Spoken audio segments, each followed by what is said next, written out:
de ce samedi 1er août 2020. Autour de quoi tournera donc notre partage? Eh bien, ce sera autour de l'évangile selon saint Matthieu 14, des versets 1 à 12. Les amis, avant de commencer donc mon partage, je vais vous prier comme d'habitude de bien vouloir aimer la vidéo, et aux nouveaux venus, je souhaite les bienvenus à la famille. Je vous prie de ne pas hésiter à vous abonner, d'activer la cloche de notification pour ne pas rater mes prochaines publications, et comme les anciens, de bien vouloir partager. Alors nous allons partager autour de l'évangile selon saint Matthieu 14, les versets 1 à 12. En ce temps-là, Hérode, qui était au pouvoir en Galilée, a pris la renommée de Jésus et dit à ses serviteurs: celui-là, c'est Jean le Baptiste. Il est ressuscité d'entre les morts, et voilà pourquoi des miracles se réalisent par lui. Car Hérode avait fait arrêter Jean, l'avait fait enchaîner et mettre en prison. C'était à cause d'Hérodiade, la femme de son frère Philippe. En effet, Jean lui avait dit: tu n'as pas le droit de l'avoir pour femme. Hérode cherchait à le faire mourir, mais il eut peur de la foule qui le tenait pour un prophète. Lorsqu'arriva l'anniversaire d'Hérode, la fille d'Hérodiade dansa au milieu des convives, et elle plut à Hérode. Alors il s'engagea par serment à lui donner ce qu'elle demanderait. Poussée par sa mère, elle dit: donne-moi ici, sur un plat, la tête de Jean le Baptiste. Le roi fut contrarié, mais à cause de son serment et des convives, il commanda de la lui donner. Il envoya décapiter Jean dans la prison. La tête de celui-ci fut apportée sur un plat et donnée à la jeune fille, qui l'apporta à sa mère. Les disciples de Jean arrivèrent pour prendre son corps, qu'ils ensevelirent, puis ils allèrent l'annoncer à Jésus. Voilà notre évangile de ce samedi 1er août 2020. Qu'allons-nous retenir de ce dernier? Réflexion. Hérode, prince de Galilée, a pris la renommée de Jésus. Que nous dit alors l'évangile d'aujourd'hui? Que devons-nous retenir de l'évangile d'aujourd'hui? Alors aujourd'hui, la liturgie nous invite à contempler une injustice. Oui, c'est une injustice. L'évangile nous invite à contempler cette injustice, celle de la mort de Jean-Baptiste. Et en même temps, à découvrir dans la parole de Dieu le besoin de témoignage.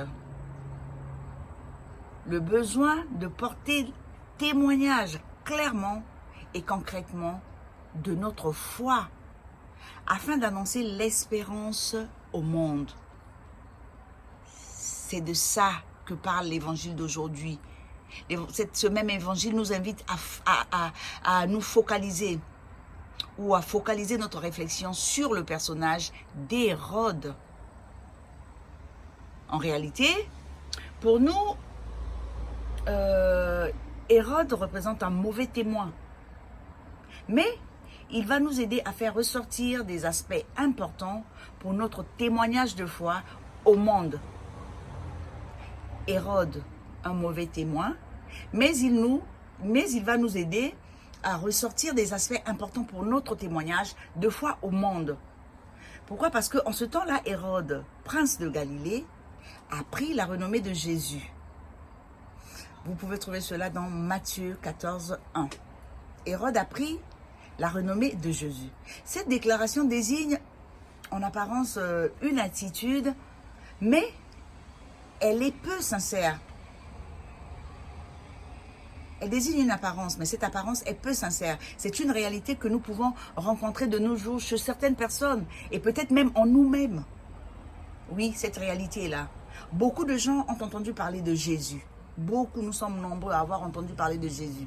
Mais, pourtant, on se demande toujours, jusqu'aujourd'hui, il y en a qui se posent cette question: qui est-il réellement, ce Jésus?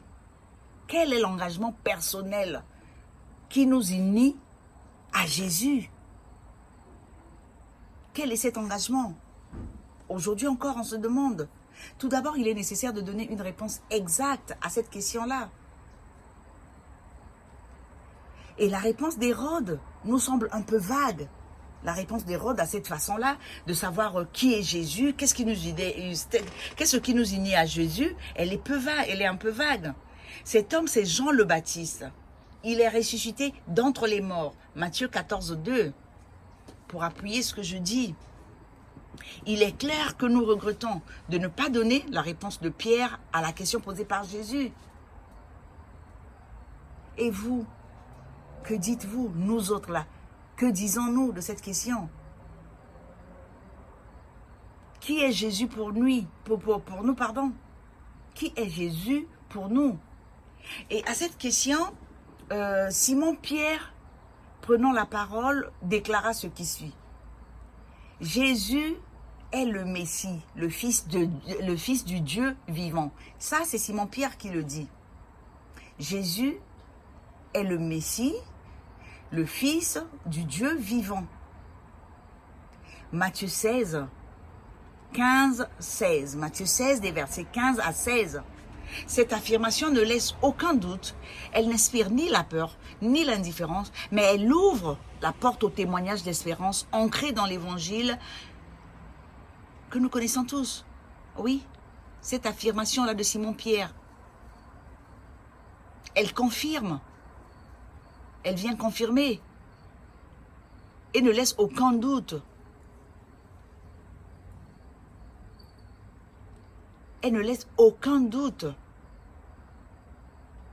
Alors, Saint Jean-Paul II, à son tour, définit cela en disant ainsi, dans son exhortation apostolique, Ecclesia in Europa, il dit ce qui suit, avec toute l'Église, j'invite mes frères et sœurs dans la foi à savoir constamment s'ouvrir en toute confiance au Christ et à se laisser renouveler par lui, annonçant à toute personne de bonne volonté, avec la force de la paix et de l'amour, que celui qui rencontre le Seigneur connaît la vérité, découvre la vie, trouve la voie qui y conduit. Ça, c'est le pape Jean-Paul II qui le dit. Alors moi, ce que je vais vous demander, chers amis, ce que je veux vous demander pour clôturer notre partage de ce soir, c'est que nous devons tous prier aujourd'hui samedi la Vierge Marie, Mère de l'Espérance, lui demander de nous aider à découvrir réellement qui est Jésus et apporter un bon témoignage sur lui à nos frères. Voilà ce que moi, je recommande. Qu'on demande à la Vierge Marie, Mère de Jésus, Mère de l'Espérance, de nous aider à découvrir réellement qui est Jésus et apporter un bon témoignage sur lui à nos frères. Voilà, chers amis, pour le petit partage de ce jour. J'espère qu'il vous plaira. S'il vous plaît, n'oubliez pas, je vous l'ai demandé tout au début, aimez le partage, partagez, abonnez-vous pour les nouveaux, activez la cloche de notification. Si Dieu nous garde, si Dieu permet, nous nous reverrons d'ici là pour un autre partage. Au revoir.